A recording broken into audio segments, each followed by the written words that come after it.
It's I love the draft. I've always been into it totally. It's just my thing. I love it. It's like a third league to me. It's funny when the Mac Jones thing is fascinating because he's different than most of these quarterbacks. He's a pocket guy. And I've heard, these days it feels like everybody can wiggle a little bit. Everybody can move. And with Mac, that's not the thing. It is hard for me. I look around and I hear about the lower ceiling and I think, oh boy, there's a little risk there. Or do you view it differently? Do you view it from the pocket that Breeze wins in the pocket and Brady wins in the pocket and pocket still matters? How do you view Mac Jones? Why can't both still win? There's this pre-draft, you have to be this high horsepower athletic guy or you're not, and you can only play for the pocket. The history of football tells us now that both can win. It's based on the system. It's based on the fit. Mac Jones plays the position of quarterback better than anybody in this draft. He gets through his reads quicker. He understands the complexity of defenses. He played against higher competition. I would argue his deep ball is the best in the draft.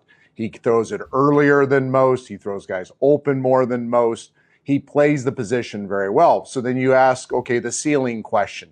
Is he going to go do magical things when the play breaks down and save the play caller from a bad play? No, he's not going to.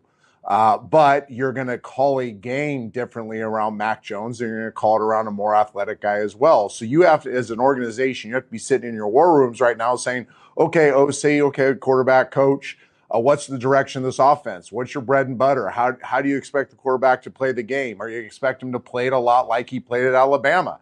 If the answer is yes, then Mac Jones rises to the top of your board. If you're more no, we want to move the pocket more. We want our quarterback to put on the Superman cape. We want these incredible play extending plays. We want to run quarterback-driven runs, which is a big deal in short yardage, red zone, end of game situations.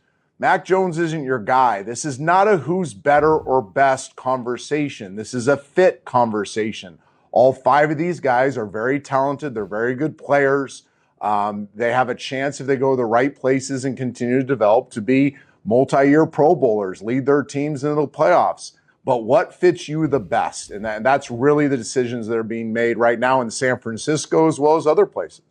Jimmy Johnson said something last week on the show. He said, sometimes when you take a great player, Mangini said this before, from like an Ohio State, Alabama, Clemson, that coaching staff, a lot of those guys could coach in the NFL. Their training facilities, you've seen the best of the play. The ceiling you're close to it.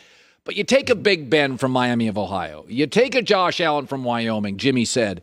Some of those guys, you have an abundance of ceiling. And I look at Trey Lance, and boy, the tape is just, oh my God, doesn't even look like, just incredible. What do you make of Trey Lance, who, again, like Josh Allen, it's not a Power 5 school. It's not a lot of coordinators that are eventually going to coach SEC teams. How do you view him? I love him. Again, I like all these guys. You could argue he's my favorite in the draft. I've gotten to know him personally, so I believe in the person. He's a kid that's willing to do the lonely work, and that's a big part of this conversation. Will he do the grind that nobody celebrates? Will he do the stuff that's going to allow him to be his personal best when he's not getting complimented for doing it? It's not on Instagram. His coaches don't know. It's not being talked about on your show. It's just he's willing to do anything it takes to be his personal best. He has that in him. He's a unifier. He's a kid that's going to walk in the locker room and unify people. He has that way to him where he's going to be able to take situations of conflict and minimize them a little bit. He's wildly talented, and he's only going to become more talented. But again, an issue there is he hasn't been the quarterback that much. He hasn't been the quarterback that much in high school. He hasn't been the quarterback that much in college. And what I mean by that is the quarterback on and off the field, in meeting rooms, at the line of scrimmage, handling the media, handling all the things that a quarterback does. Trevor Lawrence has 90-plus starts if you go back to his high school career. He started day one as a freshman in high school. He's been the quarterback more than most people. Zach Wilson's been the quarterback more than most people. Trey Lance hasn't. So there's going to be that gap you have to fill.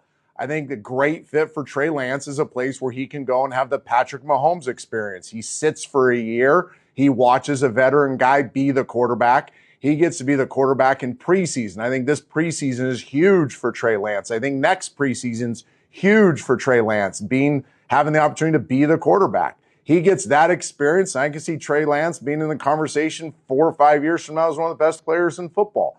So again, it goes back to fit. Yeah. Trevor Lawrence, one of the things I like about Trevor is that he's been under the magnifying glass for years, and it's just no big deal. He can handle it. I've said there's certain guys like, LeBron or Bryce Harper or Tiger Woods that you're just 12 years old, 15, 18. You're the guy, you're on the cover of magazines, and Trevor's just not bothered by it. So I think we both agree that's pretty special. Pick apart his game attack. Is there one or two things you look at and go, yeah, a little concerned, 5%, 2%? Yeah, but they're being addressed. I mean, he's with right now one of the best quarterback developers on the planet, Jordan Palmer. They address his issues day one. He plays too spread out. He gets too long. He gets too distal. It takes him too long at times to work in tight spaces.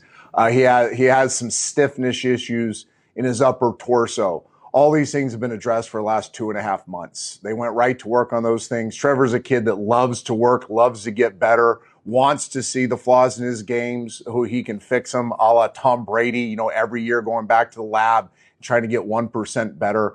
That's the mentality that Trevor Lawrence has. He's already addressing these things. I think you're going to see a much better Trevor Lawrence in the preseason with the Jacksonville Jaguars than you did last year in Clemson. I think you're going to see a more refined product. You're going to see all this massive talent present itself in a more efficient way. I think he loses the ball high sometimes. If you look at Trevor Lawrence's miss, it's high. Typically when you get long, your motion gets long, your feet get long, the ball's going to miss high. He's already tightening those things up. I think you're going to see a dominant Trevor Lawrence from jumpstart. I like the three-headed monster in Jacksonville. I think Trent Baalke, the GM, is one of the best talent evaluators in all of football. He's got a great head coach in Urban Meyers, put together a really nice offensive staff. And they have Trevor Lawrence, a guy that can shoulder the burden of being a franchise quarterback and bringing a franchise out of the dust. So I like what's going on in Jacksonville. I think it's the perfect fit. And I think, again, I don't think all these quarterbacks should go into this situation and fit as well as Trevor. I think Trevor fits the first pick of the draft because of his personality as much as his play. Hi, everybody. Thanks for watching. Subscribe here to get the latest from the show. Also, be sure to check out more of the best clips from The Herd or go watch a few segments from other shows on FS1.